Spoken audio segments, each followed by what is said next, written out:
Picture a black Chevrolet Impala parked on a quiet residential street in South Philadelphia. It's a cold March night in 1980.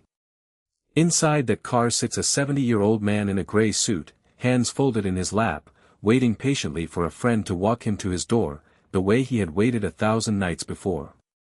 He is not a soldier. He is not swaggering. He does not carry a gun.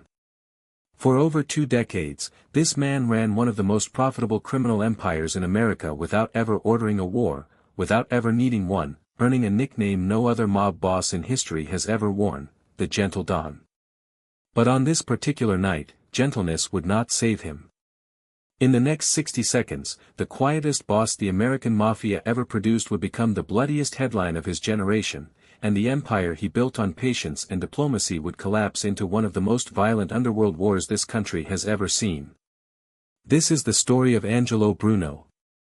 Before we descend into the shadows of this story, I want to know who's riding with me tonight.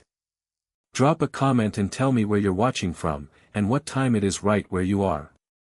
Whether it's midnight in Manila, a quiet afternoon in London, or a long drive somewhere in the American Midwest, I want to see how far this story travels.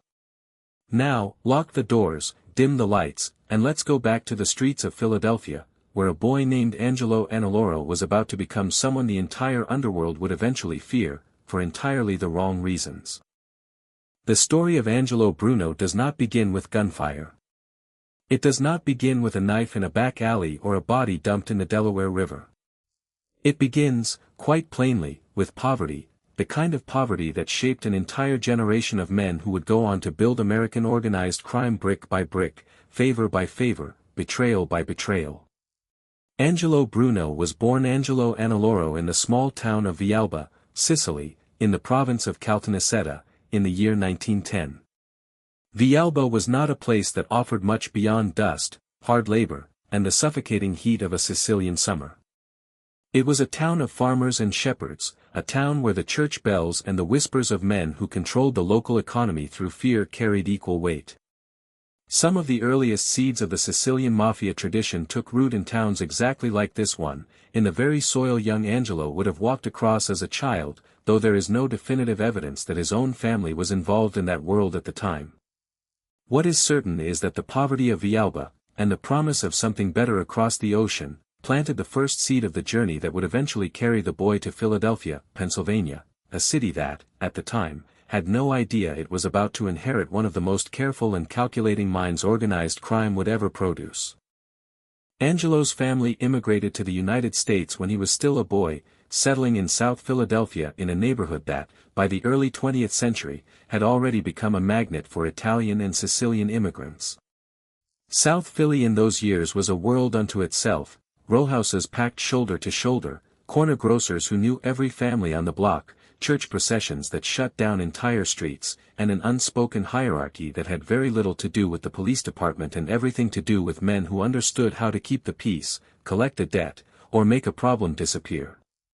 It was the kind of neighborhood where a boy could learn 2 educations simultaneously, the one taught in a classroom, and the one taught on a stoop, in a barber shop, or behind the counter of a small produce stand where cash changed hands in ways the tax man never saw. Young Angelo did not grow up dreaming of blood. Those who knew him in his youth, and later those who worked beneath him as adults, would come to describe him not as a natural predator, but as a natural businessman, a boy who understood numbers, who understood people, and who understood, above almost anyone else in his orbit, that violence was expensive. Not expensive in the sense of hiring a hitman, though that mattered too, but expensive in the sense that once blood is spilled, it draws headlines, it draws detectives, it draws federal attention, and federal attention is the single greatest threat to any criminal enterprise that depends on being left alone to make money in peace. This lesson, that peace is profitable and war is a tax on stupidity, would become the philosophy that defined Angelo Bruno's entire criminal career, and it is the same philosophy that would eventually make him both beloved and, in the final analysis, fatally underestimated. By the time Angelo Bruno reached adulthood, Prohibition had turned the entire country into a marketplace for organized crime the likes of which had never existed before. Bootlegging didn't just make criminals rich, it professionalized crime itself. Suddenly you needed supply chains, you needed corrupt officials on retainer, you needed enforcers, accountants, and above all, you needed men who could negotiate.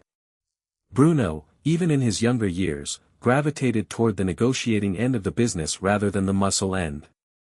While other rising figures in Philadelphia's underworld built reputations through violence, men whose names became synonymous with fear on sight, Bruno built his reputation through reliability.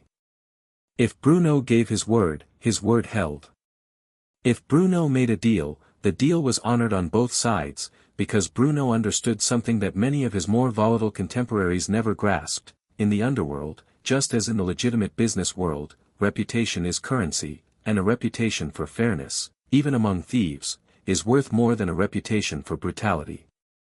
This is not to say that Angelo Bruno was without a criminal record or without a criminal history steeped in the vices that fueled organized crime through the middle of the 20th century, gambling, loansharking, extortion, and eventually a hand in narcotics trafficking, though famously, Bruno would later resist the drug trade far more than many of his contemporaries. Partly out of practical fear of the harsher federal penalties it invited, and partly, some who knew him claimed, because he genuinely found the drug trade distasteful. He understood that heroin trafficking, in particular, was the kind of business that brought the full weight of federal law enforcement down on an organization in a way that gambling and loansharking simply did not. Bruno wanted to make money quietly, sustainably, for decades, not to make a fortune in 5 years and then spend the next 20 in a federal penitentiary. Bruno's rise within the Philadelphia crime family did not happen overnight, and it did not happen through a single dramatic act of violence that announced his arrival, the way so many gangster origin stories are told in films and folklore. Instead, Bruno rose the way a careful businessman rises within any organization, through patience, through demonstrated competence, through building relationships with the right people at the right time, and crucially, through avoiding the kind of enemies that end careers early. The Philadelphia family, sometimes historically referred to in connection with earlier bosses before Bruno's ascension, had gone through its own share of internal power struggles and violent successions in the decades before Bruno took control. Philadelphia was not, historically, the most stable of the American Mafia's regional operations. It had seen bosses come and go through bullets rather than retirement. It was against this backdrop of instability that Angelo Bruno's particular talents became not just useful, but essential. When Bruno finally ascended to the position of boss of the Philadelphia crime family in 1959, following the death of his predecessor, he inherited an organization that desperately needed exactly what he had to offer: stability.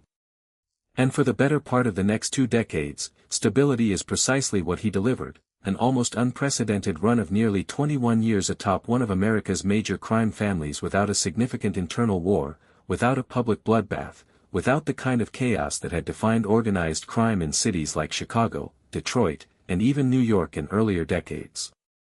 Under Bruno's leadership, the Philadelphia family did not shrink, it quietly expanded, extending its reach not only through Philadelphia itself but into New Jersey, and crucially, in the years leading up to his death, into the newly legalized gambling market of Atlantic City.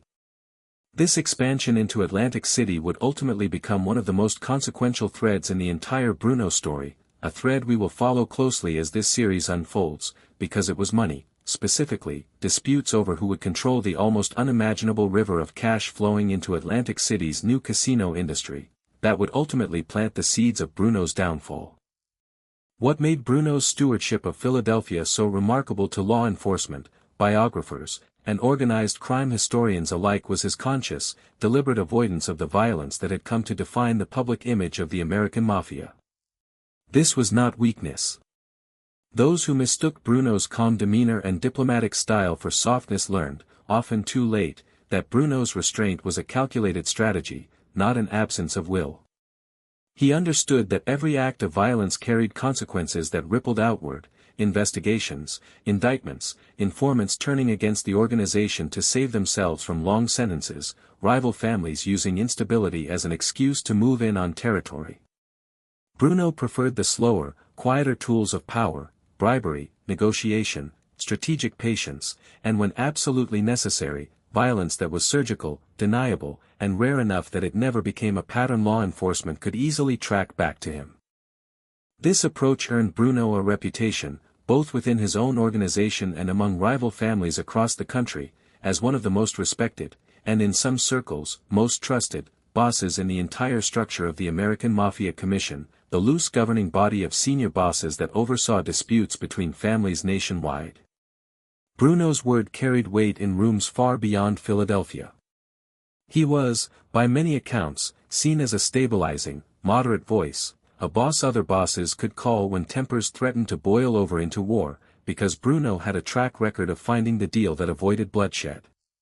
This diplomatic reputation is a large part of why the nickname stuck, the gentle Don, the docile Don, a boss who ran an empire built on fear and criminal enterprise, but who somehow managed to convince an entire underworld that reason was more profitable than rage. But here is the tension that sat at the very heart of Angelo Bruno's life, the tension that this 7-part story will trace across every chapter that follows. An empire built on restraint is still, underneath everything, an empire built on the threat of violence. Bruno may have avoided war for 2 decades, but the men beneath him, men who had risen through the ranks expecting the traditional rewards of mafia loyalty, expecting bigger cuts, faster promotions, and above all, access to the enormous new wealth pouring into Atlantic City, were not all cut from the same patient cloth as their boss. Beneath the calm surface Bruno projected to the public and to law enforcement, pressure was building inside his own family, pressure from men who believed Bruno's caution had curdled into something closer to stinginess, men who believed their boss was hoarding opportunity rather than sharing it, men who watched Atlantic City's casino money flow past them and began to ask a question that, in the world Bruno operated in, was almost always fatal to ask out loud: was the gentle Don still the right man to lead them into this new, richer era?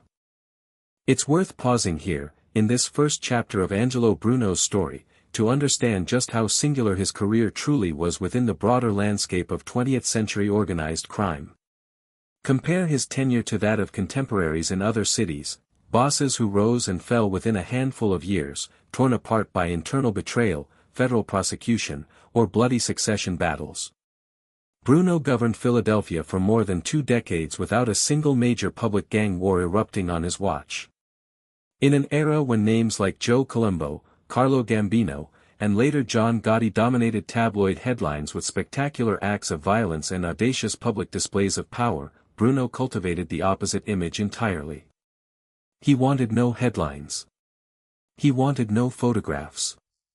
He wanted, more than anything, to be left alone by the FBI, by rival families, and by the press, so that the machinery of his enterprise, gambling operations, loansharking networks, extortion rackets, and eventually a carefully limited toehold in Atlantic City's legal gambling economy, could continue generating wealth in the shadows, undisturbed.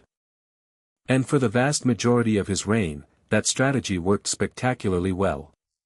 Bruno amassed significant personal wealth, commanded genuine respect and, in some circles, even affection from those who worked under him, and built a reputation as perhaps the most level-headed boss the American Mafia Commission had ever known. He was consulted. He was trusted. He was, by the standards of his violent profession, something close to beloved. But every empire built on the suppression of ambition eventually meets the men whose ambition it has suppressed. And by the late 1970s, as Atlantic City's casinos began rising along the boardwalk and the promise of legalized gambling revenue transformed New Jersey's coastline into one of the most lucrative criminal frontiers in the country, the patience that had defined Bruno's entire career began to look, to a hungry new generation beneath him, less like wisdom and more like an obstacle. Men who had waited years, sometimes decades, for their boss to open the doors wider began to whisper among themselves. They began to meet without him. They began to ask why a man who preached caution and restraint should be the one standing between them and the greatest financial opportunity organized crime had seen in a generation.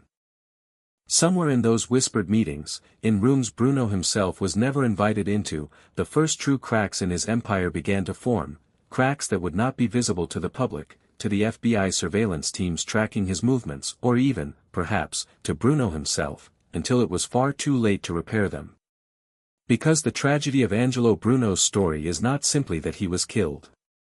It is that the very qualities that made him one of the most successful bosses in American Mafia history, his caution, his restraint, his refusal to indulge every appetite of the men beneath him, were the same qualities that would ultimately cost him his life, at the hands of people he trusted, over money he had, in the eyes of his killers, been too slow to share.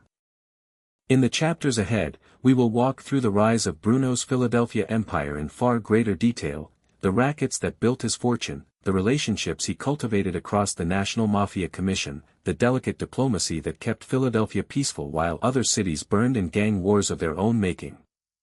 We will examine the Atlantic City gold rush and the way it transformed the ambitions of men who had once been content to wait their turn. We will meet the figures who would ultimately conspire against him, men whose names, until that fateful night in March of 1980, meant little to the general public, but who would become infamous the moment their betrayal was revealed. And we will arrive, inevitably, at that quiet residential street in South Philadelphia, at that black car, at that final ordinary evening that ended not with the drama Hollywood might have scripted, but with the cold, sudden, almost businesslike violence that had always lurked just beneath the surface of the world Angelo Bruno had spent his entire life trying to control. Because in the end, the gentle Don discovered what every diplomat in every violent world eventually discovers, that peace, no matter how carefully constructed, is only ever as strong as the willingness of everyone beneath you to keep believing in it. And in the winter of 1980, that belief had finally, quietly, run out. To understand how Angelo Bruno transformed from a quiet, calculating young man on the streets of South Philadelphia into the undisputed boss of one of America's most enduring crime families, you have to understand something about the nature of power in the underworld of the mid-20th century. Power in that world was rarely handed down through simple seniority. It was earned through a slow accumulation of trust, competence, and, above all, results, and results, in Bruno's chosen arena, meant money. Consistent, reliable, growing money, delivered without drawing unnecessary attention from the police, from rival factions, or from the newspapers. This chapter of Bruno's story is the story of how a careful young man built a financial empire brick by brick, rarely raising his voice, rarely raising a weapon, and almost never raising the kind of alarm that brought federal agents knocking on doors.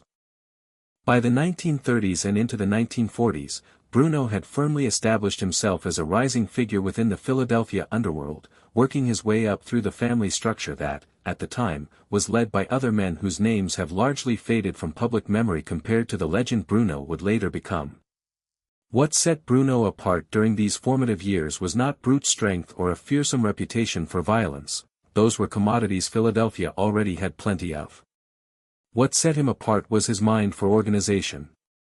Where other capable young men in his orbit saw individual rackets, a numbers operation here, a loansharking racket there, a protection scheme running through a cluster of businesses on a particular street, Bruno saw a system. He understood, long before it became fashionable to speak of organized crime in the language of corporate structure, that the real money wasn't in any single racket. It was in the network connecting all of them, in the efficient movement of cash from 1,000 small illegal transactions up through a chain of trusted lieutenants, and eventually into the hands of the men at the top who controlled the whole operation without ever needing to dirty their own hands on the street level. Gambling was the foundation of everything. In the middle decades of the 20th century, before state lotteries existed, before casinos were remotely legal outside of Nevada, the appetite for gambling among ordinary working-class Americans was enormous and entirely unmet by legitimate channels. Illegal numbers games, small-stakes lottery-style betting run out of corner stores, barbershops, and social clubs, generated an almost unbelievable volume of cash, dollar by dollar, from people who could barely spare the money but played anyway, chasing the same dream that would later be legally sold to them by state governments themselves. Bruno understood the numbers racket intimately, not merely as a source of income but as a source of information and control. The men who ran numbers routes in a neighborhood knew everything happening on that street, who was struggling, who had money to spare, who might be persuaded, cajoled, or pressured into other arrangements. Gambling operations were the eyes and ears of the organization as much as they were its wallet. Alongside gambling, loansharking became one of Bruno's most reliable and, in some ways, most quietly ruthless sources of income. Loansharking thrives on desperation, and desperation was never in short supply in the working-class neighborhoods of Philadelphia, particularly for men who had lost money in the very gambling operations the organization itself controlled. It was, in its own dark way, an almost perfectly closed economic loop. A man loses more than he can afford in a numbers game or at a card table run by the organization, and when he needs quick cash to cover the loss, or to cover a debt to someone else entirely, there is always a man nearby, friendly, patient, reasonable at first, willing to lend it to him. The interest rates on these loans, however, were rarely reasonable. What began as friendly credit could spiral, within weeks, into an obligation that consumed a man's paycheck, his small business, sometimes his home, and in the most extreme cases, his physical safety. Bruno, characteristically, preferred to let the fear of what might happen do the enforcement work rather than actually deploying violence at every turn. A reputation, once established, requires far less bloodshed to maintain than it does to build in the first place. Extortion of legitimate businesses formed the third major pillar of Bruno's growing financial empire. Restaurants, bars, small manufacturing operations, and construction firms across South Philadelphia and beyond found themselves, in one way or another, paying tribute to the organization Bruno represented, sometimes through direct protection payments, sometimes through more indirect arrangements involving mandatory use of certain suppliers, certain unions, certain vendors who happen to be controlled by or connected to the family. This is the less cinematic, less frequently dramatized side of organized crime, not the shootouts, but the slow, grinding pressure applied to ordinary business owners who had families to feed and simply could not afford the alternative to cooperation. Bruno's genius, if it can be called that, was in calibrating this pressure carefully. Squeeze too hard, and a business owner might go to the police out of sheer desperation, risking everything because he had nothing left to lose. Squeeze at the right level, consistently, predictably, and the business owner learns to build the cost into his own operating expenses, the way he might account for rent or taxes, an ugly but bearable cost of doing business in a Bruno-controlled territory. As Bruno's influence grew throughout the 1940s and into the 1950s, so too did his reputation beyond the borders of Philadelphia itself. The structure of the American Mafia in this era was not a collection of entirely independent, isolated city operations. It was, at least in theory, a loosely federated system overseen by a national commission composed of the bosses of the most powerful families, primarily based in New York, but with representation and influence extending to cities across the country, including Chicago, Detroit, Buffalo, and Philadelphia. This commission existed, in large part, to prevent exactly the kind of destructive, headline-generating gang wars that had plagued the Prohibition era and the years immediately following it, wars that had proven, time and again, to be catastrophically bad for business. Disputes between families over territory, over rackets, over perceived slights and betrayals were, in theory, supposed to be mediated through this commission rather than settled through open warfare in the streets. Bruno's rise to prominence within this national structure was gradual but steady, built on the same qualities that had served him so well within Philadelphia itself, reliability, discretion, and a demonstrated preference for negotiated solutions over violent ones. As other regional bosses across the country came to know Bruno, either through direct business dealings or through the reputation that preceded him, a consensus began to form that Bruno was precisely the kind of figure the commission needed more of, a boss who could be trusted to keep his own house in order, who did not create unnecessary friction with neighboring families, and who, crucially, could be relied upon to honor agreements once they were made. In an underworld built on a foundation of men who had, almost by definition, already demonstrated a willingness to break the law and betray ordinary social contracts, a reputation for honoring one's word among thieves was worth an almost incalculable amount. When Bruno finally ascended to the position of boss of the Philadelphia family in 1959, following the passing of his predecessor, the transition was remarkably smooth by the standards of mafia successions across the country. There was no bloody purge of rivals, no violent power struggle playing out in the newspapers. Bruno simply stepped into the role that his decades of careful positioning had prepared him for, and the Philadelphia family, along with its operations stretching into South Jersey and beyond, settled comfortably under his leadership. This smoothness of transition was itself a testament to how thoroughly Bruno had built consensus and trust among the family's capos and soldiers over the preceding decades. Men do not typically hand power peacefully to a leader they distrust or resent, they hand it, when they hand it peacefully at all, to a leader whose judgment they have already come to rely upon. The 2 decades that followed Bruno's ascension to boss represent, by almost any measure, one of the most stable periods in the history of any major American crime family. While other cities across the country experienced periodic eruptions of internal violence, New York in particular saw its own share of dramatic power struggles among its 5 families during these years. Philadelphia, under Bruno, remained conspicuously calm. This calm was not incidental. It was, in every meaningful sense, Bruno's signature achievement as a leader, the accomplishment for which he would be remembered by organized crime historians and law enforcement analysts alike, long after his death. Bruno actively worked to prevent the kind of internal factionalism that destabilized other families, in part by maintaining a relatively flat and cooperative relationship with his capos, consulting with senior figures before making major decisions rather than ruling through unilateral decree, and distributing enough of the family's earnings downward through the ranks to keep ambitious men reasonably satisfied, though, as we will see in later chapters, reasonably satisfied would eventually prove to be an insufficient standard as the stakes of the game changed dramatically in the final years of his life.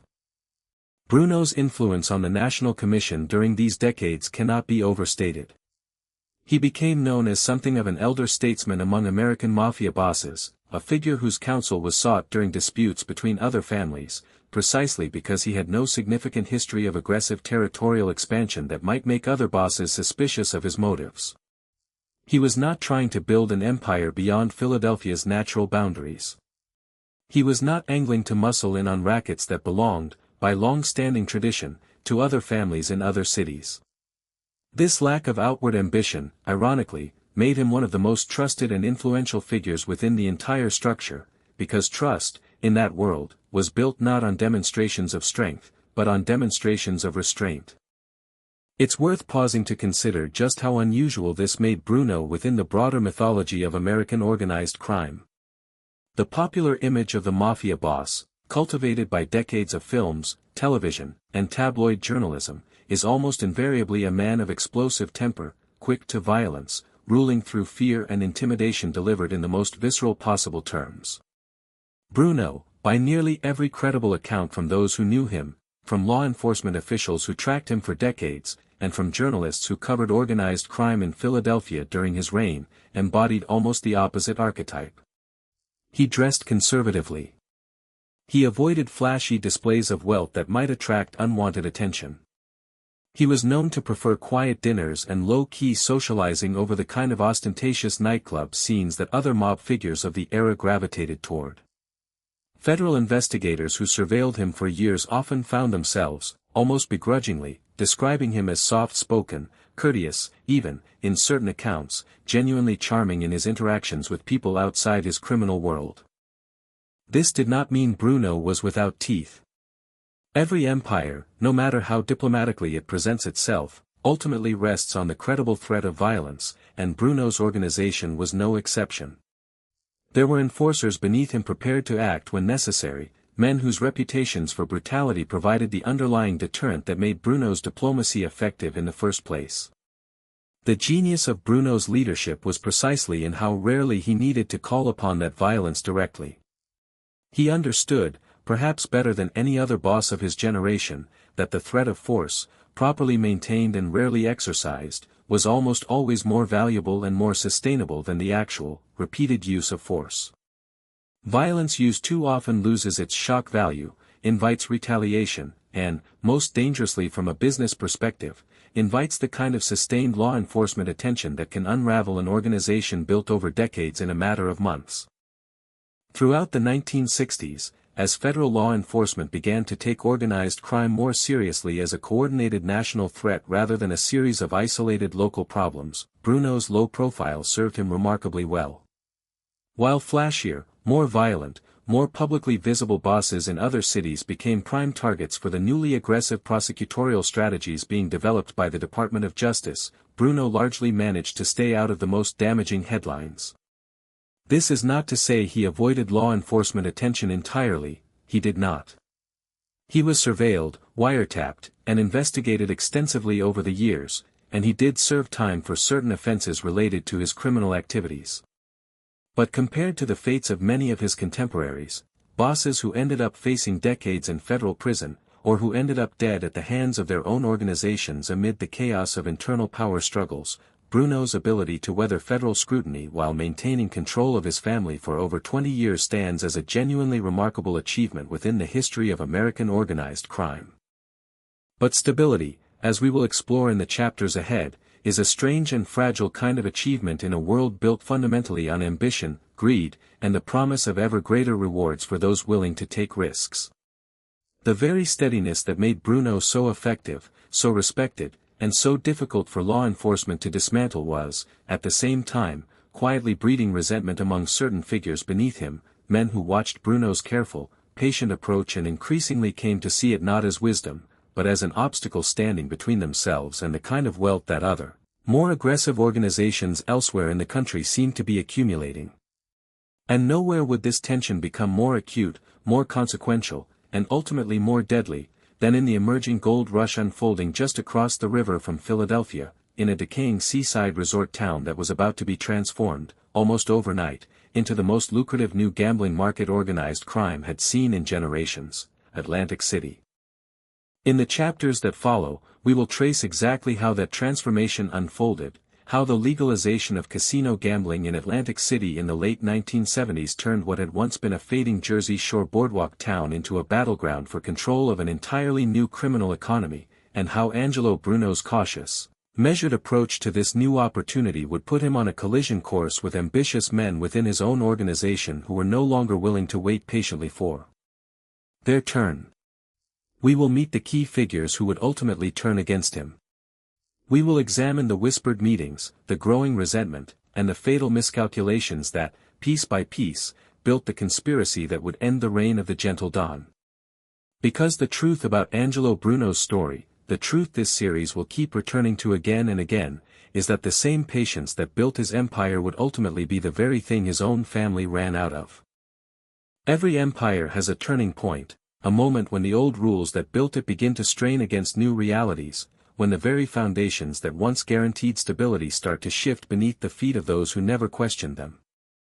For Angelo Bruno, that turning point did not arrive in the form of a rival boss, a federal indictment, or a sudden act of betrayal. It arrived in the form of a ballot initiative.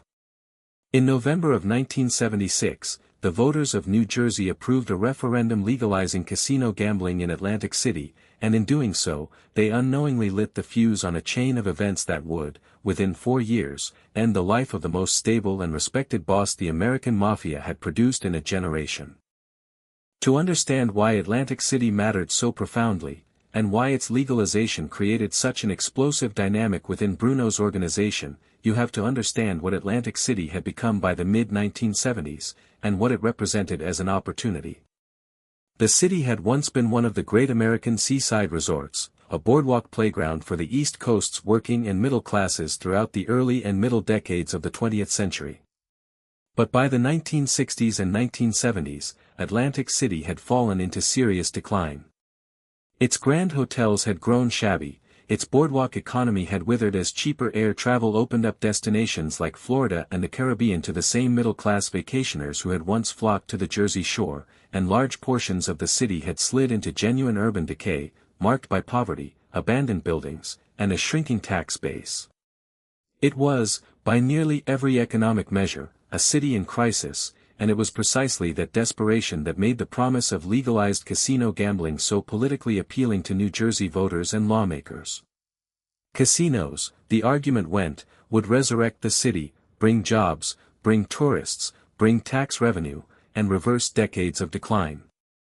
What New Jersey's lawmakers and voters were less prepared for, or perhaps simply chose not to think too carefully about, was the reality that legalized gambling on this scale, in a city with Atlantic City's particular history and geography, was never going to develop in a vacuum untouched by organized crime. The construction industry that would need to build these massive new casino resorts, the unions that would staff them, the supply chains that would feed them, the various ancillary businesses that would spring up around them, liquor distribution, linen services, vending, waste management, entertainment bookings, All represented exactly the kind of infrastructure that organized crime families had spent decades learning to infiltrate and control in cities across the country. Atlantic City sat almost precisely on the border between two major crime family territories, Bruno's Philadelphia family, whose traditional territory extended into South Jersey, and the far larger, far wealthier New York families, whose reach and ambition had never been shy about extending into new and lucrative markets wherever they emerged. For Angelo Bruno, Atlantic City should have represented, on paper, the single greatest opportunity of his entire career, a chance to dramatically expand the wealth and influence of the Philadelphia family into an entirely new, legally sanctioned gambling economy sitting almost literally in his own backyard. And to some degree, Bruno did move to capitalize on this opportunity. He worked to establish influence over certain unions tied to casino construction and operation, cultivated relationships with contractors and suppliers who would be essential to the massive building boom about to transform the city's skyline, and positioned the Philadelphia family to extract a share of the enormous wealth that legalized gambling was about to generate. But here is where Bruno's characteristic caution, the very quality that had preserved his organization through 2 decades of peace, became, for the first time in his career, a genuine liability rather than an asset. Bruno approached Atlantic City the same way he approached everything, carefully, patiently, with an eye toward avoiding the kind of aggressive, visible moves that might draw unwanted federal attention to an industry that was, after all, still in its infancy and still under intense regulatory scrutiny as New Jersey worked to establish its casino licensing framework and prove to a skeptical public that legalized gambling could be kept free of mob influence. Bruno understood, with the same instinct that had guided his entire career, that overt, aggressive mob infiltration of Atlantic City's casino industry risked provoking exactly the kind of crackdown that could not only jeopardize the Philadelphia family's foothold in the new market but potentially unravel decades of carefully cultivated relationships and operations elsewhere. He wanted the Philadelphia family's involvement in Atlantic City to be quiet, indirect, laundered through layers of legitimate-seeming business relationships rather than the kind of direct, visible control that law enforcement could easily trace back to organized crime. To many of the men beneath him, however, this caution looked less like prudent strategy and more like hesitation, and worse, like a boss who was failing to seize the single greatest financial opportunity of a generation while his own capos and soldiers watched the money pour into a city they could practically see from their own front porches. Resentment, which had likely been quietly accumulating for years over Bruno's generally conservative approach to expanding the family's rackets, began to sharpen and focus specifically around Atlantic City. Men who felt they had waited long enough, who felt they had earned bigger cuts and bigger opportunities after years or even decades of loyal service, began to view Bruno's measured approach to the casino boom not as wisdom, but as an old man's failure of nerve, or worse, as evidence that Bruno was deliberately hoarding the biggest opportunities for himself and a small circle of trusted associates, leaving the rest of the family to scrape by on the older, less lucrative rackets while a golden age of casino wealth rose up practically within arm's reach. At the center of this growing resentment stood a man whose name would become permanently and infamously linked to Bruno's downfall, Antonio Caponigro, known within the organization and to law enforcement by the nickname, Tony Bananas. Caponigro was a long-time, senior figure within the Philadelphia family, a consigliere, one of the most trusted advisory positions within any mafia family's leadership structure, traditionally responsible for offering counsel to the boss and mediating disputes within the organization. That a man holding such a senior position of trust would ultimately become the architect of a conspiracy to kill his own boss speaks to just how deeply and how dangerously the resentment over Atlantic City, and over Bruno's broader style of leadership, had metastasized within the upper ranks of the family by the late 1970s. Caponigro's grievances were not purely about Atlantic City in isolation, though the casino boom appears to have crystallized and intensified frustrations that had been building for years. Caponigro and a number of other senior figures within the Philadelphia organization had grown increasingly convinced that Bruno's cautious, consensus-oriented leadership style, once seen as the source of the family's remarkable stability, had calcified into something closer to stagnation. A leadership more interested in preserving the comfortable status quo than in aggressively pursuing the kind of expansion and enrichment that ambitious men within the organization felt they deserved after years of loyal service. There were also, by many historical accounts, specific grievances related to how Bruno handled certain financial arrangements and disputes, including matters related to drug trafficking profits that some family members had become involved in despite Bruno's well-known aversion to the narcotics trade, creating friction between Bruno's official policy and the actual activities some of his own men were pursuing on the side. What makes this chapter of the story particularly chilling, when you step back and examine it with the benefit of historical hindsight, is how completely the conspiracy against Bruno formed within his own inner circle, among men he had trusted, promoted, and relied upon for years, without Bruno himself apparently recognizing the depth of the danger building around him. This is, in many ways, the tragic irony that sits at the heart of Angelo Bruno's entire story. A man who had spent his entire career reading people, calculating risk, and maintaining peace through careful diplomacy ultimately failed to read the most dangerous threat of his career, not because the threat was hidden in some external rival family or some unpredictable outside force, but because it was quietly growing inside the very organization he believed he had built to be stable, loyal, and unshakable. Caponigro did not act entirely alone, and understanding the broader conspiracy requires understanding the complex, often treacherous relationship between individual crime families and the National Commission that was, in theory, supposed to prevent exactly this kind of unauthorized violence against a sitting boss. Within the formal structure of the American Mafia, the killing of a boss was not supposed to be a decision made unilaterally by disgruntled subordinates, no matter how senior their positions or how legitimate their grievances might seem to them. Such a decision, according to the traditional rules governing relationships between families, was supposed to require approval from the National Commission, a process intended to prevent exactly the kind of destabilizing internal violence that could spiral into broader wars threatening the interests of every family, not just the one directly involved. Caponigro, according to accounts that would later emerge from law enforcement investigations and testimony from figures within the criminal underworld itself, believed, or claimed to believe, or perhaps simply gambled that he could convincingly claim to believe, that he had secured the necessary approval from senior figures within the New York crime families to move against Bruno.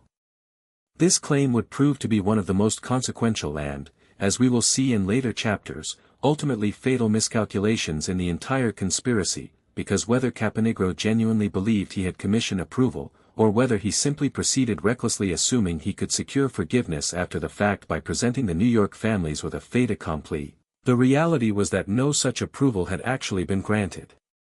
This distinction, between an authorized hit sanctioned by the broader mafia power structure and an unauthorized, essentially freelance assassination of a sitting boss, would become the single most important factor determining the extraordinarily violent aftermath that followed Bruno's death. An aftermath that would ultimately consume Caponigro himself and plunge the Philadelphia family into exactly the kind of chaos and bloodshed that Bruno had spent his entire career successfully avoiding.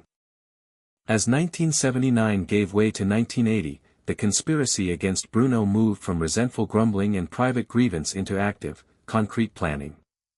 The exact web of relationships and motivations among the various figures who ultimately participated in or enabled the plot against Bruno remains, even decades later, a subject of some historical debate and uncertainty, as is often the case with events that unfolded almost entirely within the closed, secretive world of organized crime, pieced together after the fact through law enforcement investigation, informant testimony, and the often self-serving accounts of surviving participants. What is clear, however, is that by early 1980, the pieces were in place. The grievances had been aired, whether through actual commission channels or through Caponigro's own internal justifications. The resentment over Atlantic City, over the pace of the family's expansion, over years of what some considered Bruno's excessive caution, had reached a breaking point among a critical mass of senior figures within the organization.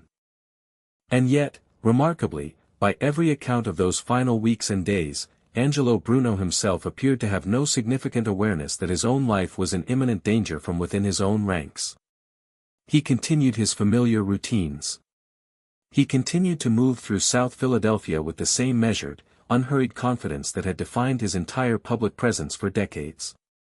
This is, perhaps, one of the most haunting details of the entire Bruno story, not that he was killed, but that he seems to have walked toward his death with almost no sense that the danger closing in on him was coming not from a rival family, not from an external threat he might have been trained by decades of underworld instinct to watch for, but from men who had sat at his own table, who had sworn the same oaths of loyalty he had once sworn himself, and who had, in the shadows of Atlantic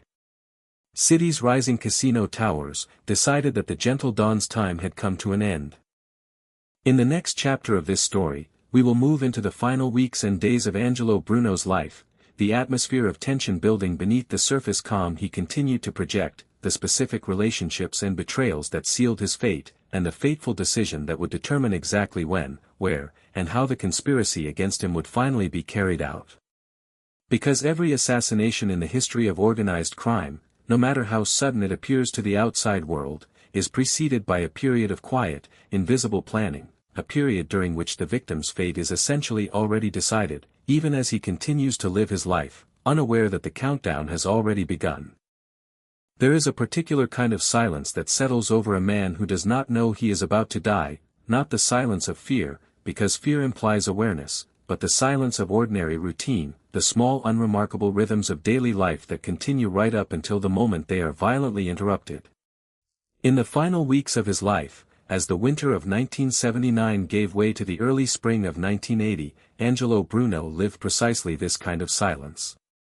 He continued to move through South Philadelphia the way he had moved through it for decades, dinners with associates, quiet meetings conducted with the same careful discretion he had practiced his entire career, evenings spent at familiar restaurants where the owners knew his order before he sat down, and nights that ended, as so many of his nights had ended for years, with a short drive home to the modest row house on Snyder Avenue where he lived without the kind of ostentatious security or fortress-like precautions that some of his more paranoid contemporaries in other cities had adopted. This, perhaps more than anything else, tells you something essential about how Bruno understood his own position in the world he had built.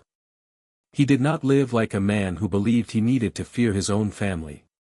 He lived like a man who believed, after 2 decades of carefully cultivated peace, that the loyalty beneath him was solid, that the respect he commanded was genuine, and that whatever grievances existed within his organization could be managed the way he had always managed them, through patience, through negotiation, through the quiet exercise of diplomatic authority rather than through fear or force. This confidence, in retrospect, appears almost tragically misplaced, though it is worth pausing to consider how reasonable it would have seemed to Bruno himself, given everything he had built and everything he had survived over more than 2 decades at the top of one of America's major crime families. Bruno had weathered federal investigations, weathered internal tensions, weathered the natural churn of ambitious men rising and occasionally chafing against his authority, and in every previous instance, his approach of patient management had worked. Why would this instance be any different? This is the trap that stability itself can set for a leader who has enjoyed it for too long, the assumption that because a system has held for 20 years, it will continue to hold, even as the underlying pressures feeding into that system change in ways that make the old assumptions dangerously obsolete. The pressures building around Bruno in these final months were not limited to the resentment over Atlantic City that we explored in the previous chapter, though that resentment remained the central engine driving the conspiracy against him.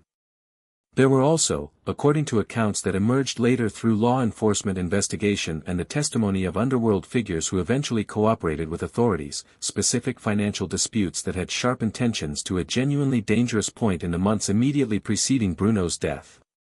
Some of these disputes involved the handling of proceeds from criminal enterprises that had operated, in various ways, outside the strict boundaries Bruno had tried to enforce on the family's activities, including drug trafficking operations that certain members of the family had become involved in despite Bruno's well-documented preference for keeping the organization's hands clean of narcotics. When these side operations generated conflicts, whether over money owed, territory disputed, or perceived betrayals among the men involved, Bruno's handling of the resulting disputes appears to have left at least some senior figures within his organization feeling that their interests had been inadequately protected or their grievances inadequately addressed by a boss whose primary concern, in their view, seemed increasingly to be his own caution and his own preference for keeping the peace, rather than actively championing the financial interests of the men who depended on him for advancement. Antonio Caponigro, the consigliere whose resentment had been building for years and who would ultimately emerge as the central architect of the conspiracy against Bruno, occupied a particularly dangerous position within this dynamic, dangerous not to himself in the immediate sense, but dangerous to Bruno, precisely because of how much trust and access Caponigro's position afforded him. As consigliere, Caponigro was not some distant, marginal figure within the organization whose grievances could be easily dismissed or monitored from a safe distance. He was, by definition, one of Bruno's closest advisors, a man whose entire role within the family structure was built on proximity to the boss, on private conversations, on the kind of intimate access that made him uniquely positioned to gauge Bruno's thinking, to influence decisions from within, and crucially, when his patience with that influence finally ran out, to move against Bruno with a level of insider knowledge that an outside threat could never have matched. The historical record, pieced together largely through subsequent law enforcement investigation and the accounts of underworld figures who later cooperated with federal authorities, suggests that Caponigro spent considerable time in the months before Bruno's death cultivating support both within the Philadelphia organization and, crucially, seeking some form of validation or approval from senior figures within the broader structure of the American Mafia Commission, particularly among certain New York families whose blessing, whether real or merely claimed, would have been essential to giving the conspiracy against Bruno any semblance of legitimacy within the underworld's own internal rules governing such matters. This detail matters enormously to the story, and we will see exactly why in the chapters that follow, because the question of whether Caponigro actually secured genuine commission approval for moving against Bruno, or whether he simply proceeded on the assumption, or the gamble, that such approval could be secured after the fact once the deed was done, would become the single most consequential unresolved question hanging over the entire conspiracy, a question whose answer would determine not just Bruno's fate, but the fate of everyone involved in killing him. Among the other figures whose names would become inextricably linked to the final weeks of Bruno's life, one stands out with particular significance: John Stanfa, a Sicilian-born associate within Bruno's orbit who served, in the period leading up to the assassination, in a role that placed him in close physical proximity to Bruno during his daily movements. Stanfa's exact relationship to the conspiracy, and the precise nature of his role in the events that would ultimately unfold, remain subjects that have been debated and scrutinized by law enforcement, journalists, and organized crime historians in the decades since. What is clear is that Stanfa's proximity to Bruno in his final hours would place him at the very center of the story's most consequential and violent turning point, a turning point we will examine in close, careful detail in the next chapter of this series. Beyond the specific individuals whose names would later become notorious in connection with Bruno's death, it's worth taking a moment to consider the broader atmosphere within the Philadelphia underworld during these final weeks, an atmosphere that, from the outside, would have appeared almost entirely normal to anyone without intimate knowledge of the tensions building beneath the surface. Law enforcement agencies that had spent years surveilling Bruno and his associates, tracking his movements, monitoring his known associates, and building files on the structure and operations of the Philadelphia family, appear to have had little to no specific advance warning of the conspiracy taking shape within Bruno's own inner circle.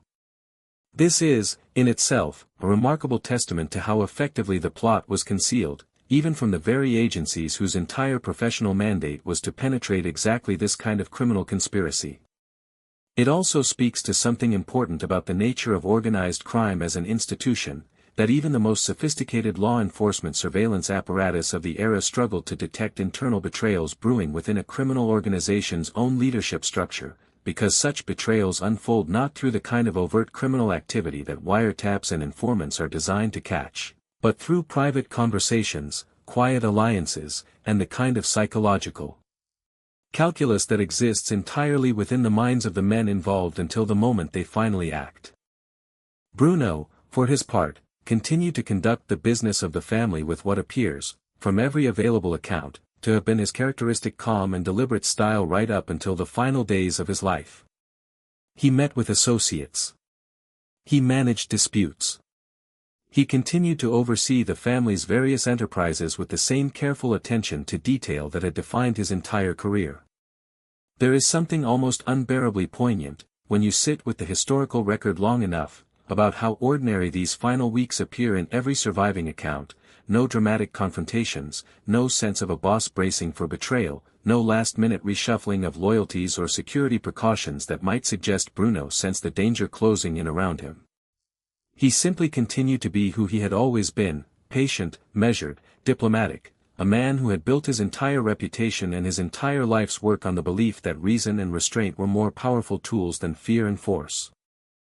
It is worth reflecting, in this chapter, on what this tells us about the particular tragedy of Angelo Bruno's story, a tragedy that distinguishes him from so many other infamous figures in the history of organized crime whose deaths came as the result of external rivalries, territorial wars, or the kind of dramatic betrayals that unfold in the full view of a paranoid, hyper-vigilant underworld constantly bracing for violence.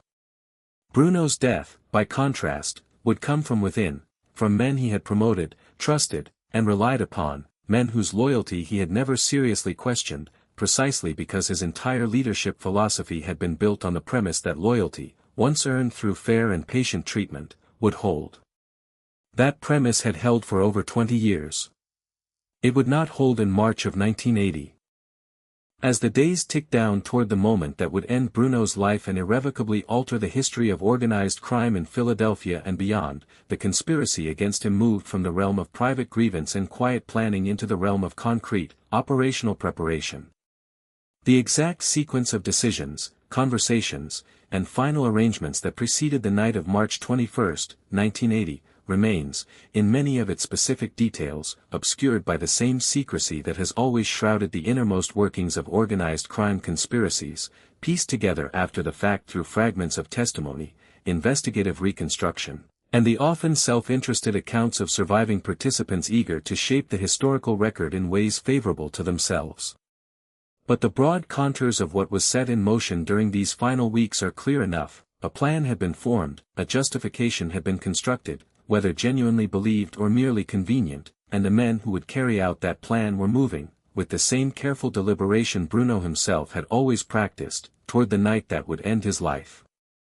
There is a haunting symmetry in this fact that deserves to be sat with for a moment before we move forward into the events of that final night. The very qualities that Bruno had spent his career cultivating, patience, careful planning, the willingness to wait for the right moment rather than acting impulsively, were the same qualities that his killers employed in plotting his death.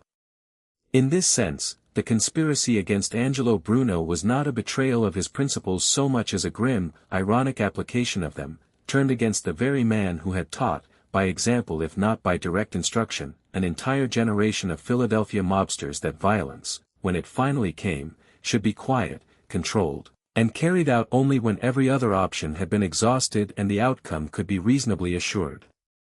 In the next chapter, we arrive at the night itself, March 21, 1980, an evening that began, by every account, as an entirely unremarkable one in the life of a man who had spent over 2 decades building and protecting an empire through patience and restraint. We will walk through the final hours of Angelo Bruno's life in careful detail, the dinner that preceded his death, the drive home through the familiar streets of South Philadelphia, and the moment that transformed the gentle Don from the most stable boss in American Mafia history into one of the most infamous assassination victims organized crime has ever produced. It is a moment that unfolded in seconds, but whose consequences would reverberate through the Philadelphia underworld, and through the broader structure of the American Mafia Commission, for years to come, consequences that would ultimately consume nearly everyone involved in the conspiracy against him, in a wave of retaliatory violence that would prove, with brutal finality, that the peace Bruno had spent his life building could not survive his death. March 21, 1980, began, by every surviving account, as an evening indistinguishable from thousands of others in Angelo Bruno's life. It was a Friday. The air in South Philadelphia carried the particular chill of early spring, the kind of cold that hasn't yet fully surrendered to the coming season but no longer carries the brutal edge of deep winter. Bruno, then 70 years old, spent part of that evening the way he had spent countless evenings before it, in the company of associates, conducting the quiet business of an empire that had, for over 2 decades, run with a kind of clockwork discretion few criminal organizations in American history had ever managed to sustain. There was nothing in the historical record, nothing in the accounts later reconstructed by investigators, journalists, and organized crime historians, to suggest that Bruno approached this particular evening with anything other than his usual, unhurried calm. He had dinner that night at Cow's Little Italy, a restaurant on South 9th Street in the heart of the Italian Market District, a neighborhood Bruno knew as intimately as any place on earth, streets he had walked as a boy, streets that had watched him rise from an immigrant family's son into the most powerful crime boss the city had ever produced. The restaurant itself was unremarkable in the sense that mattered most to Bruno. It was familiar, it was comfortable, and it did not draw the kind of attention that flashier establishments favored by less disciplined mob figures often invited. This was, in every sense, Bruno's natural habitat, the quiet corners of a neighborhood that had shaped him, surrounded by people who had known him, or known of him, for decades, in a city where his presence had become so routine, so unremarkable to those around him, that an evening like this one would never have registered as anything other than business as usual. After dinner, Bruno was driven home by an associate named John Stanfa, the Sicilian-born man whose proximity to Bruno in these final hours would place him at the absolute center of the events about to unfold. The drive from the restaurant to Bruno's modest row house on Snyder Avenue was short, a matter of minutes through streets Bruno had traveled more times than he could possibly count. There was no elaborate security detail accompanying him, no convoy of armed associates scanning the streets for threats, no bulletproof vehicle of the kind that more paranoid, more embattled bosses in other cities had come to rely upon as organized crime violence intensified elsewhere in the country during this era. Bruno's security, to the extent it existed at all, was built almost entirely on reputation, on the assumption, cultivated over 21 years of remarkably peaceful rule, that no one within his own organization would ever move against him, and that his standing within the broader structure of the American Mafia Commission afforded him a level of protection that made him, in his own mind and in the minds of most who knew him, essentially untouchable. The car pulled up outside Bruno's home on Snyder Avenue sometime in the evening hours. This was a house Bruno had lived in for years, a house that, from the outside, gave no indication whatsoever of the wealth and power commanded by the man who called it home, a deliberate reflection of Bruno's lifelong preference for a low profile over the kind of conspicuous display that might attract unwanted attention from either law enforcement or ambitious rivals. Bruno sat in the passenger seat as the car came to a stop, and in that ordinary, unremarkable moment, a boss being dropped off at home after dinner, exactly as had happened countless times before, the final seconds of Angelo Bruno's life began to unfold. What happened next took only moments, but those moments would become among the most consequential in the history of American organized crime. As Bruno sat in the car, a shotgun blast was fired into the vehicle from close range, striking him in the back of the head. The violence was sudden, absolute, and utterly final, a stark contrast to the entire style of leadership Bruno had spent 21 years cultivating, a leadership built on patience, negotiation, and the careful avoidance of exactly this kind of explosive, irreversible act.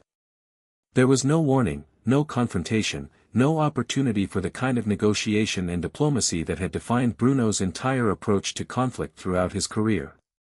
The gentle Don, the diplomat, the boss who had built his reputation on avoiding bloodshed, was killed in an instant of exactly the kind of violence he had spent his life trying to prevent.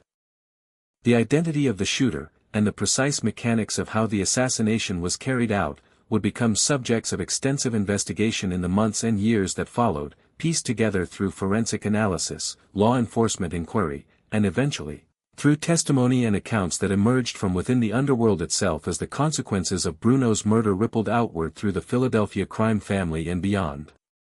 What is clear from the historical record is that the killing was not a chaotic, opportunistic act of violence, but the culmination of the careful, methodical planning we traced in the previous chapter, a conspiracy that had been building for months among senior figures within Bruno's own organization, finally executed with the same cold precision that had characterized Bruno's own approach to problem-solving throughout his career. John Stanfa, the man who had driven Bruno home that night and who was present in the vehicle at the moment of the shooting, was himself wounded during the attack, struck by fragments from the shotgun blast, though he survived. Stanfa's survival, and his presence at the very center of the assassination, would place him in a uniquely significant position in the aftermath of Bruno's death, a position that some accounts suggest raised questions among investigators and among figures within the underworld itself about the exact nature of his role in the events of that night. Questions that would linger for years and that speak to the deep uncertainty and suspicion that inevitably surrounds any assassination carried out. With this level of insider access and precision, whatever the full truth of Stanfa's specific role, his survival meant that he would go on to become a significant figure in the subsequent history of the Philadelphia crime family, a thread of the story that extends well beyond the scope of Bruno's own life and into the chaotic years that followed his death. News of Bruno's assassination spread with the kind of speed and shock that only the sudden death of an apparently untouchable figure can generate. For a man who had spent over 2 decades cultivating an image of stability, respectability, and diplomatic restraint, a man who had become, in the eyes of many within the American Mafia's national structure, one of the most trusted and level-headed bosses of his generation, the manner of his death represented a profound rupture in the underworld's understanding of how power was supposed to work. Bosses who ruled through fear and violence were, in some sense, always understood to be vulnerable to violence in return. It was the currency they had chosen to deal in, and the risk of dying by the same methods they used to maintain control was, however grimly, part of the implicit bargain. Bruno had spent his entire career trying to opt out of that bargain, building a different kind of authority based on trust, negotiation, and mutual benefit rather than raw intimidation. His murder, carried out by his own men, in the quiet, unremarkable setting of a residential street outside his own modest home, suggested that no leadership style, however careful, however diplomatically constructed, could ultimately guarantee safety in a world where the underlying currency of power remained, in the final analysis, the threat and the reality of violence. For law enforcement agencies that had spent years surveilling Bruno and cataloging the structure and operations of the Philadelphia crime family, the assassination represented both a shock and, in certain respects, an opportunity. The sudden, violent removal of the family's longtime leader threw the entire organization into a state of uncertainty and instability that federal and local investigators had rarely seen during Bruno's remarkably peaceful 2-decade reign. Whatever secrets, relationships, and operational structures Bruno had spent decades carefully protecting from outside scrutiny were now suddenly exposed to a level of chaos and internal conflict that would, in the months and years that followed, provide investigators with opportunities to penetrate the organization in ways that had proven extraordinarily difficult during the stability of Bruno's rule. But the most immediate and consequential impact of Bruno's assassination was not, in the end, felt primarily by law enforcement. It was felt within the underworld itself, and specifically within the broader structure of the American Mafia Commission that, as we discussed in earlier chapters, was supposed to govern and authorize exactly this kind of action against a sitting boss. The question of whether Antonio Caponigro and his co-conspirators had genuinely secured commission approval for the killing, or whether they had proceeded without proper authorization, was about to be answered in the most brutal and unambiguous terms imaginable, terms that would demonstrate, with horrifying clarity, that the underworld's own internal rules, however loosely enforced in the day-to-day operations of criminal enterprise, still carried lethal weight when it came to the killing of a boss as respected and as valuable to the broader structure of organized crime as Angelo Bruno had been. In the immediate aftermath of the assassination, the Philadelphia crime family that Bruno had led for over 2 decades found itself thrust into a period of uncertainty unlike anything it had experienced during his tenure.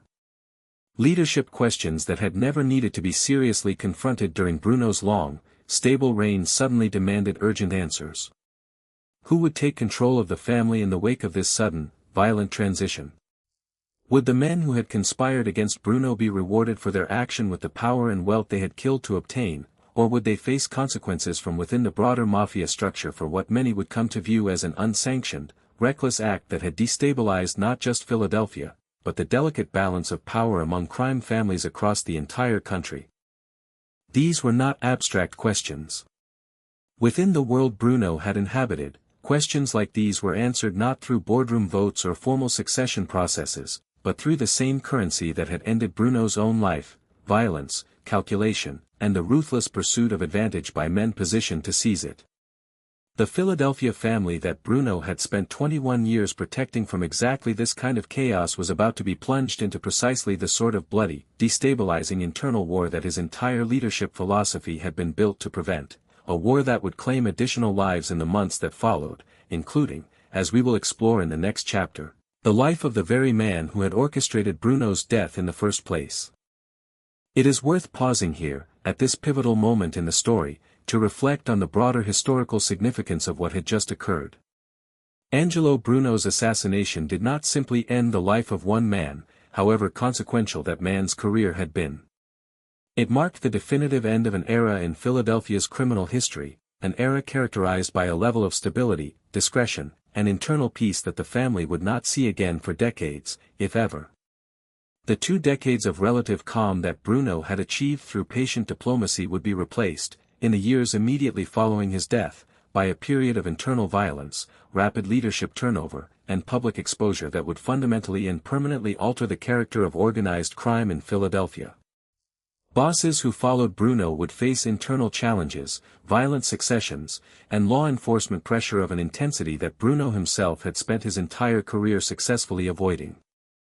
There is a particular kind of historical irony worth sitting with in this outcome. The men who conspired to kill Bruno did so, at least in part, out of frustration with what they perceived as his excessive caution, his unwillingness to aggressively seize the opportunities presented by Atlantic City's casino boom, his preference for patient negotiation over bold, decisive action.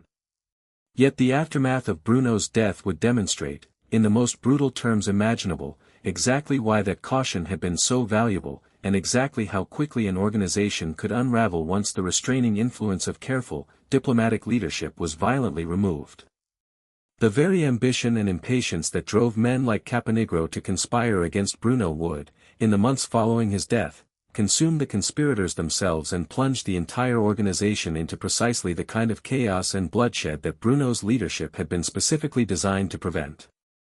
In the next chapter of this story, we will examine that chaos in detail, the retaliation that followed Bruno's assassination, the brutal and symbolically charged fate that awaited Antonio Caponigro once the broader Mafia Commission determined that Bruno's killing had been carried out without proper authorization, and the wave of violence that swept through the Philadelphia underworld in the months following the Gentle Don's death, transforming what had once been the most stable crime family in America into one of the most volatile and dangerous. Because the story of Angelo Bruno does not end with his own death. In many ways, the most significant and historically consequential chapter of his story is the one that unfolds in the aftermath, the reckoning that awaited the men who believed they could kill their way into a wealthier, freer future, only to discover that the world Bruno had built, and the rules that governed it, would demand a price for his blood far steeper than any of them had anticipated. In the underworld Angelo Bruno had spent his life mastering, there existed an unwritten but absolute law that governed the killing of a boss. No such action could be taken without the sanction of the National Commission, the loose but powerful body of senior leaders who oversaw the relationships between America's major crime families. This rule existed not out of any sentimental regard for the sanctity of leadership, but for the same cold, practical reasons that had guided so much of how organized crime structured itself throughout the 20th century, because unauthorized killings of bosses threatened the entire fragile architecture of peace between families, inviting exactly the kind of chaotic, retaliatory violence that made everyone's business harder, riskier, and more exposed to law enforcement. Antonio Caponigro had gambled his entire future, and ultimately his life, on the belief that he had secured the Commission's blessing before moving against Bruno. In the weeks following the assassination, that gamble would prove to be the single most catastrophic miscalculation of his criminal career. The exact sequence of events that unfolded in the immediate aftermath of Bruno's death, as Caponigro sought to consolidate the power he had killed to obtain, remains partially obscured by the same secrecy that shrouds so much of organized crime's internal history. What emerges clearly from subsequent investigation and from accounts that filtered out of the underworld in the years that followed is that Caponigro traveled to New York in the days after Bruno's murder, seeking to formalize his position and secure recognition from the senior leadership of the New York families whose approval, he apparently believed, would cement his authority over the Philadelphia organization now that Bruno was gone. This meeting, whatever Caponigro expected from it, would instead become the mechanism of his own destruction. The Commission, it turned out, had granted no such authorization for Bruno's killing. Whether Caponigro had genuinely misunderstood or been misled about the extent of support he had secured before the assassination, or whether he had simply proceeded on a calculated gamble that success would retroactively justify the act, the reality facing him in New York was unambiguous. Bruno's murder was viewed by the senior leadership of the American Mafia as an unsanctioned, illegitimate act. A dangerous precedent that could not be allowed to stand without consequence, regardless of whatever grievances Caponigro and his co-conspirators believed had justified it.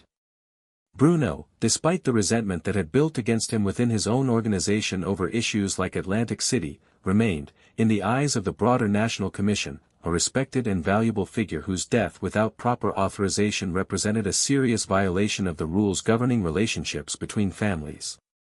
Allowing that violation to go unpunished would have sent a message to ambitious, impatient men in every crime family across the country that killing one's own boss, without permission, was a viable path to power, a message the Commission had every incentive to prevent from taking hold.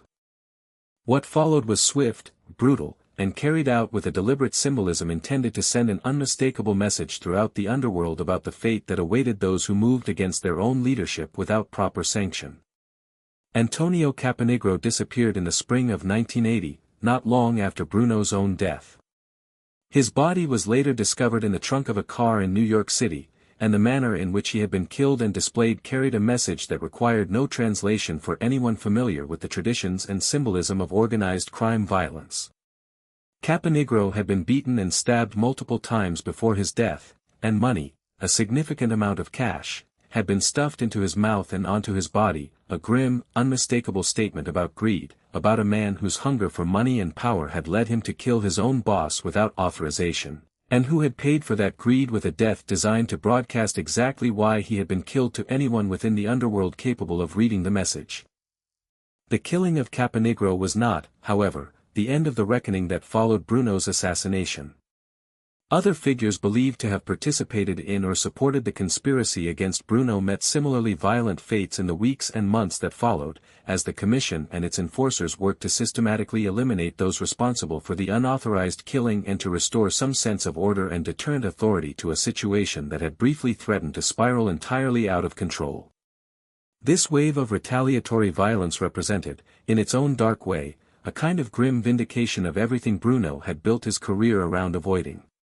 The very chaos, bloodshed, and destabilizing internal war that Bruno had spent over 2 decades successfully preventing through patient diplomacy erupted almost immediately in the aftermath of his death, as though the entire Philadelphia underworld had been holding its breath against exactly this kind of violent reckoning for years, waiting only for the restraining hand of Bruno's leadership to be removed.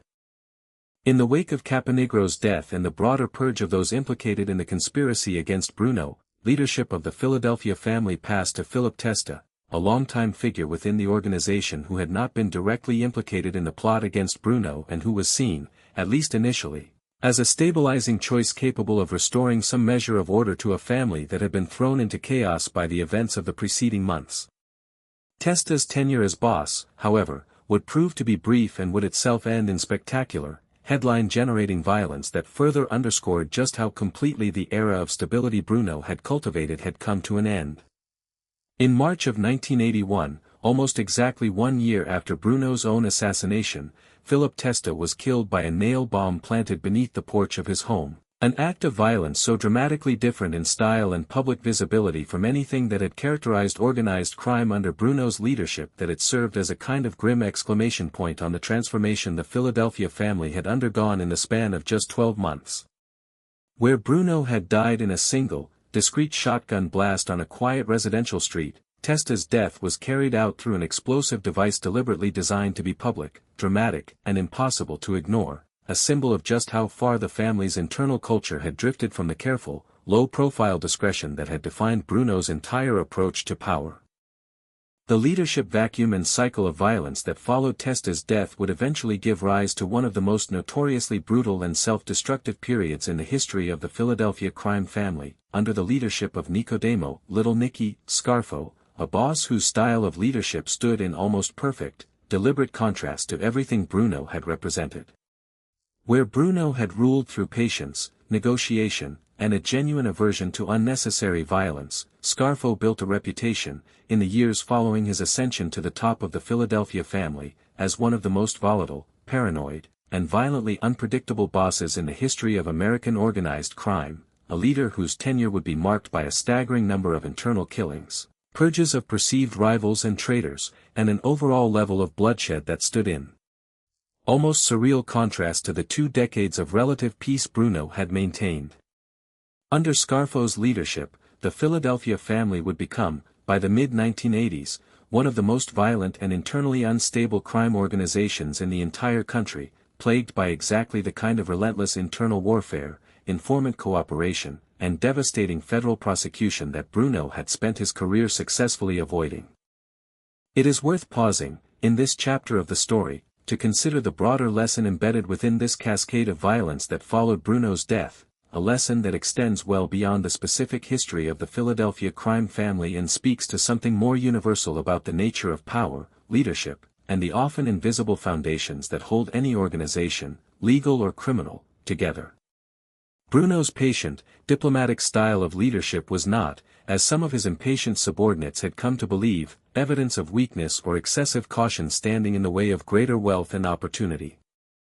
It was, in fact, the load-bearing structure that had allowed the entire organization to function profitably and sustainably for over 2 decades, absorbing internal tensions, managing disputes, and maintaining exactly the kind of stability that made long-term criminal enterprise possible in the first place.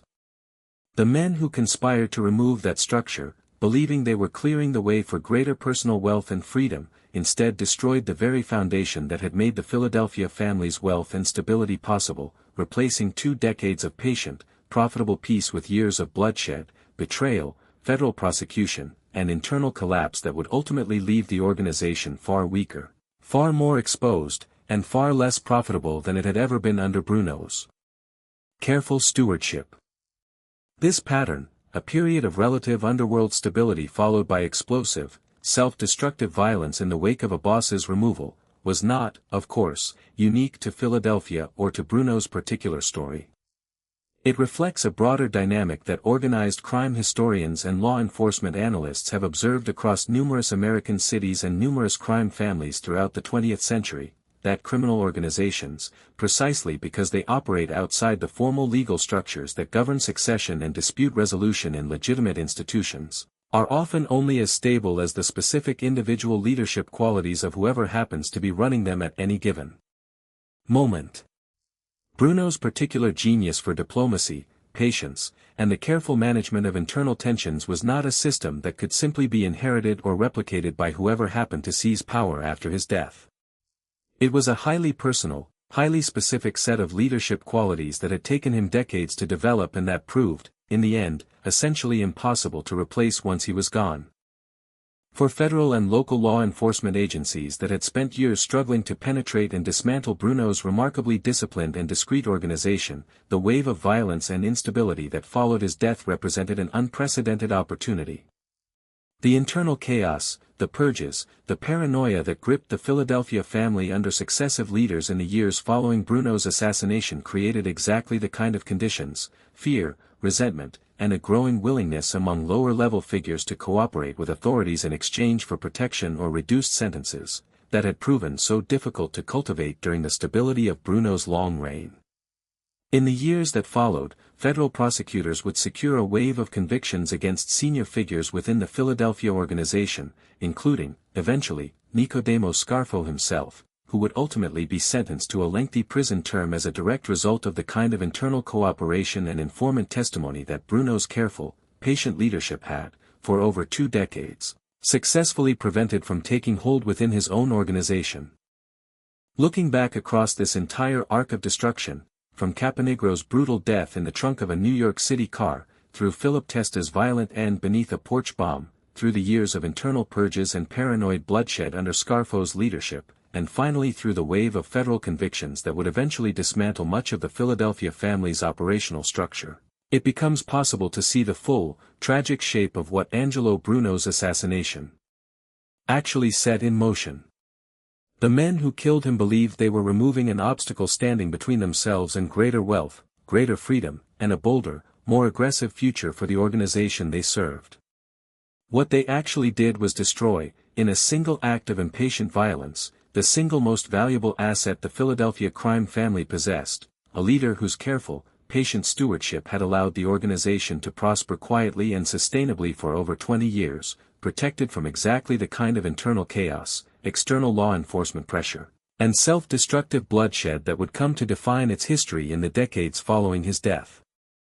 In the final chapter of this story, We will step back from the specific chronology of violence that followed Bruno's assassination and consider his broader legacy, how he is remembered by organized crime historians, by law enforcement officials who studied his career, and by those who have tried to make sense of a man who built one of the most successful and stable criminal empires in American history through means that ran almost entirely counter to the popular image of how such empires are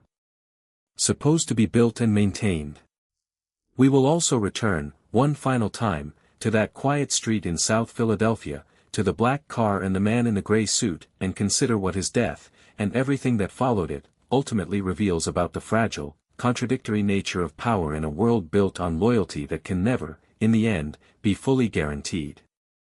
History has a peculiar way of sorting its violent men into categories, and Angelo Bruno occupies a category almost entirely his own.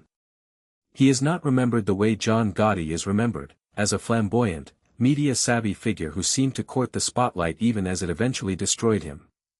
He is not remembered the way Al Capone is remembered, as a symbol of Prohibition-era excess and violence writ large across the popular imagination. He is not even remembered quite the way many of his own successors in Philadelphia would come to be remembered, men like Nicodemo Scarfo whose names became synonymous with paranoid, self-destructive bloodshed. Angelo Bruno occupies a stranger, quieter place in the history of American organized crime, the boss who proved, for over 2 decades, that an empire built on restraint could outperform, outlast, and out-earn empires built on fear, and whose death ultimately proved, with brutal and undeniable finality, just how fragile that alternative model of power truly was. To understand Bruno's legacy fully, it helps to return, one final time, to the fundamental tension that ran through every chapter of his story, the tension between the diplomat and the don, between the man who wanted to be left alone to make money quietly and the reality that he presided, whether he emphasized it publicly or not, over an organization whose ultimate authority rested on the same foundation as every other criminal enterprise in his world, the credible threat of violence. Bruno spent his entire career trying to minimize how often that threat needed to be exercised, trying to build a model of leadership in which negotiation, patience, and fair dealing could substitute for the kind of constant, visible brutality that defined so many of his contemporaries. And for over 20 years, in one of the most remarkable sustained achievements in the history of American organized crime, that model worked. It worked well enough to make him wealthy. It worked well enough to make him respected across the entire national structure of the Mafia Commission. It worked well enough to keep Philadelphia largely free of the kind of public gang warfare that periodically consumed other major cities throughout the 20th century.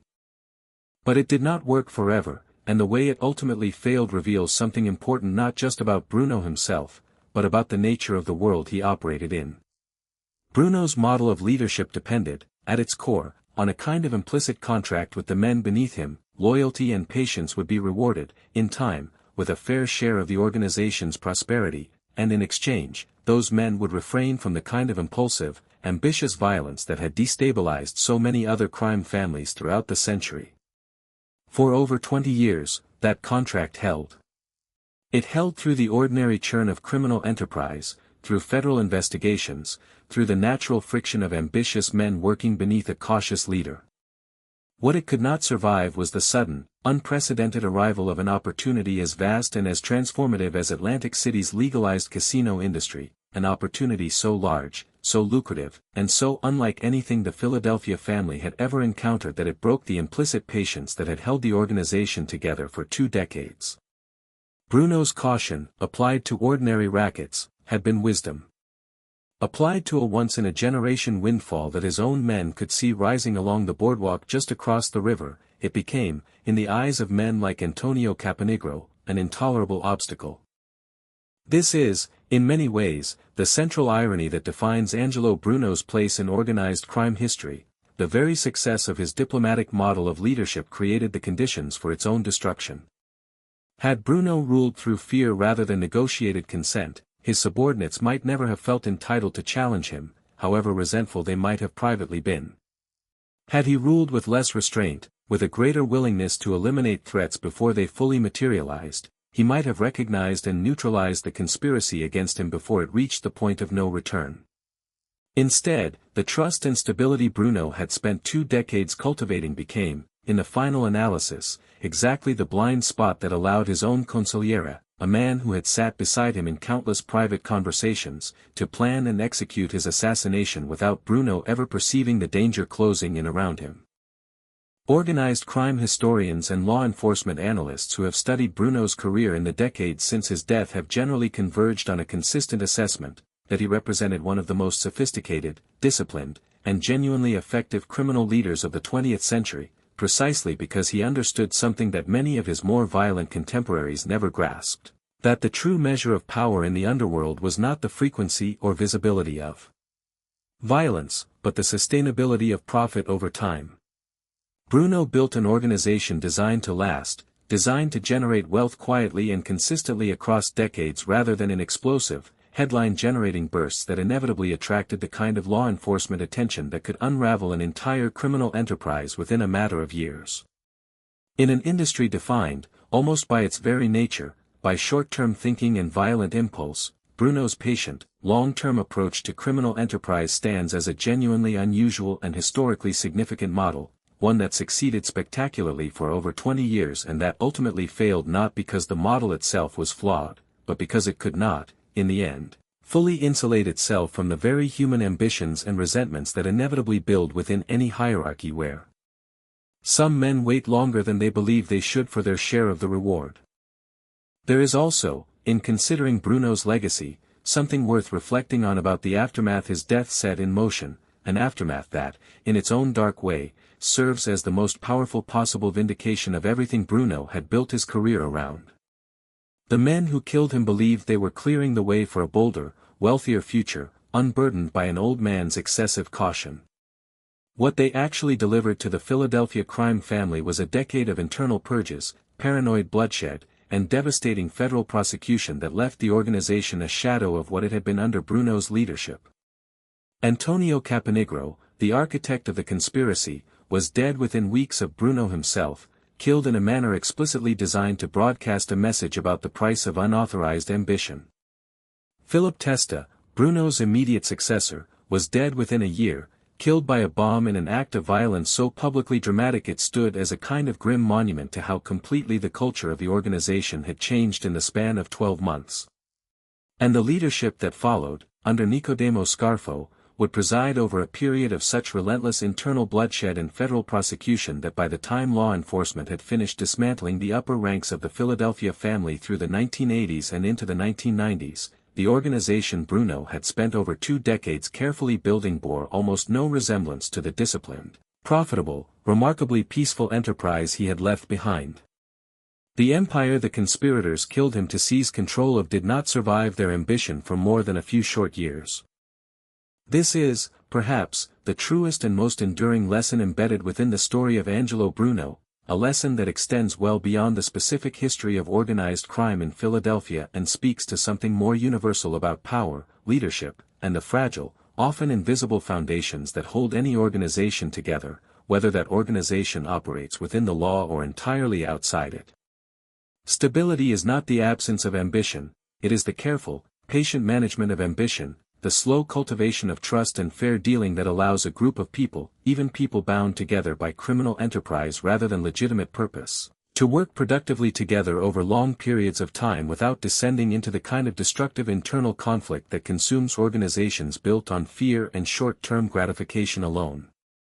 Bruno understood this instinctively, and he built a criminal empire that, for over 2 decades, stood as a genuine, if grim, testament to the power of that understanding. His death, and everything that followed it, stands as an equally powerful testament to how quickly that stability can collapse once the patient, careful leadership holding it together is violently removed, and how rarely the men who remove such leadership, driven by impatience and hunger for more, are capable of replacing what they have destroyed. It is worth, in these final reflections, considering Bruno the man alongside Bruno the criminal boss, not to excuse or minimize the very real harm his organization inflicted across decades of gambling exploitation, loansharking, extortion, and the broader machinery of organized crime that thrived under his leadership, but to understand him with the same clear-eyed complexity that any serious examination of history demands. Bruno was, by nearly every account available to us, a man capable of genuine charm, of loyalty to those who earned it, of a kind of old-world courtesy that seemed almost incongruous with the violent world he commanded. He was also, unmistakably, a man who built his fortune on the exploitation of human vulnerability, on the desperate gambler chasing a debt he could never repay, on the small business owner paying tribute simply to be left alone, on an entire economy of fear and coercion that, however quietly and diplomatically Bruno chose to manage it, remained fundamentally built on the same foundation of intimidation that underpinned every other criminal empire of his era. His gentleness, in other words, was real, but it existed alongside, not instead of, the violence and exploitation that defined the world he ruled. Understanding Bruno requires holding both of these truths simultaneously, resisting the temptation to romanticize him simply because his particular style of criminal leadership happened to be quieter and more diplomatically minded than that of his more notorious contemporaries. More than 4 decades have now passed since that black car pulled up outside a modest row house on Snyder Avenue, since a shotgun blast ended the life of the most stable and diplomatically skilled boss the American Mafia Commission had ever produced.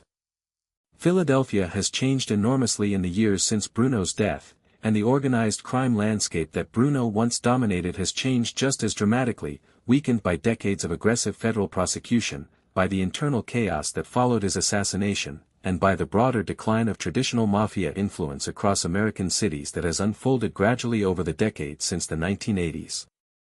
But the story of Angelo Bruno endures, studied by organized crime historians, referenced by law enforcement officials training new generations of investigators, and remembered, in the specific neighborhoods of South Philadelphia where he lived and died, as a figure whose life offers a rare and genuinely instructive case study in the complicated relationship between patience, power, and the ultimate fragility of any authority built on the loyalty of men whose ambitions can never be fully satisfied. In the end, Angelo Bruno's story is not simply the story of one man's rise and fall within the American Mafia.